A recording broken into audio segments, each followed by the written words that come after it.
نماز ریگولر پڑھ رہے ہیں لیکن اچانک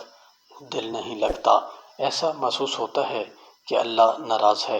اب کیا کریں؟ اگر انسان کو یہ محسوس ہونے لگے کہ اللہ اس سے کسی بات پر ناراض ہیں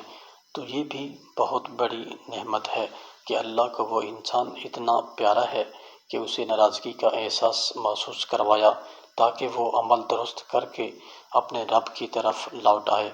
جو اس سے اتنی محبت کرتا ہے کہ اسے خود سے دور جاتا نہیں دیکھنا چاہتا، تبھی دل میں احساس شرمندگی ڈال دیتا ہے۔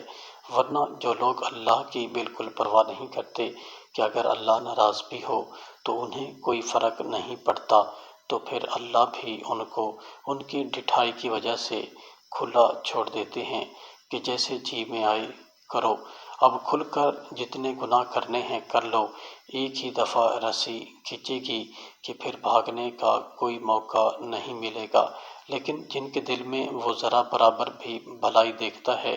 ان کو چھوٹے چھوٹے ریمائنڈرز کے ذریعے اپنی طرف بلاتا رہتا ہے، اپنی ناراضگی کا احساس دلاتا ہے کہ کس طرح وہ بندہ پلٹ آئے، کیونکہ اللہ کو اس سے محبت ہوتی ہے، اس لیے گمراہی کی راہ میں دوزخ کی طرف جاتا نہیں دیکھنا چاہتا۔ اس لیے اگر کبھی لگے کہ اللہ ناراض ہیں تو فوراً پلٹیں، دل کو ٹٹولیں کہ کس بات سے ناراضگی ہو سکتی ہے۔ عموماً سمجھ آ جاتا ہے کہ مجھ سے یہ عمل ہوا ہے جس کی وجہ سے میرا اللہ مجھ سے ناراض ہیں۔ فوراً اللہ سے معافی مانگیں، اپنے گناہ نہ بھی یاد آئیں تب بھی معافی مانگیں، کیونکہ کبھی کبھی شیطان ہم سے بار بار گناہ کروا کر ہماری آنکھوں پہ اس قدر پٹی باندھ چکا ہوتا ہے کہ ہمیں وہ گناہ دکھنا ہی ختم ہو چکا ہوتا ہے۔ سو توبہ و استغفار کثرت سے کریں تاکہ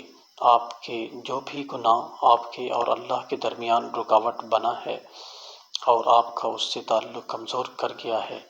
اس کے اثرات ختم ہو سکیں اور آپ کا رب سے رشتہ پھر سے اچھے درجے پہ قائم ہو جائے۔ مگر ان حالات میں اللہ کی رحمت سے مایوس ہرگز نہیں ہونا ہے، کیونکہ یہ شیطان کی چالوں میں سے ہے کہ پہلے وہ گناہ کو چھوٹا کر کے دکھاتا ہے، پھر جب گناہ ہو جائے تو اللہ کی رحمت سے مایوس کروا دیتا ہے کہ اب تو تم نے وہ کام کیا ہے جس کی معافی ممکن نہیں، یا یہ کہ اب کس منہ سے اس کے پاس جاؤ گے، کس منہ سے معافی مانگو گے۔ لہٰذا معافی مانگیں، پھر گناہ ہو تو پھر سے معافی مانگیں، پھر غلطی ہو تو پھر معافی مانگیں، جتنی بار گریں اتنی بار اٹھیں۔ جس دن آپ نے اٹھنے سے انکار کر دیا، چاہے شرمندگی سے یا جس بھی وجہ سے، سمجھیں اس دن شیطان جیت گیا اور اس کی آپ کو جنت ہرا دینے کی چال کامیاب ہو گئی۔ شیطان یہ بھی جانتا ہے کہ ایک مسلمان چاہے جتنے حرام کام کر لے، مگر نماز ایسی چیز ہے جو اس کو اللہ سے تعلق جوڑے رکھے گی، یعنی یہ ایسی کھڑکی ہے جو کھلی رہی تو بار بار واپسی ہوگی اور بار بار کچھ نہ کچھ تعلق قائم رہے گا۔ اس لیے وہ نماز ہی پہ ضرب لگاتا ہے کہ کس طرح اس کی نماز کی عادت چھوٹ جائے، تاکہ واپسی کی جو ایک کھڑکی ہے وہ بھی ہمیشہ ہمیشہ کے لیے بند ہو جائے۔ اس لیے چاہے دل کرے یا نہ کرے، نماز ضرور پڑھیں، زبردستی پڑھیں۔ اللہ تو انسان پر اتنے مہربان ہیں کہ وہ خود چاہتے ہیں کہ بس انسان کوئی بہانے دے کے اسے معاف کر دیا جائے، مگر یہ ہم بیوقوف انسان ہی ہیں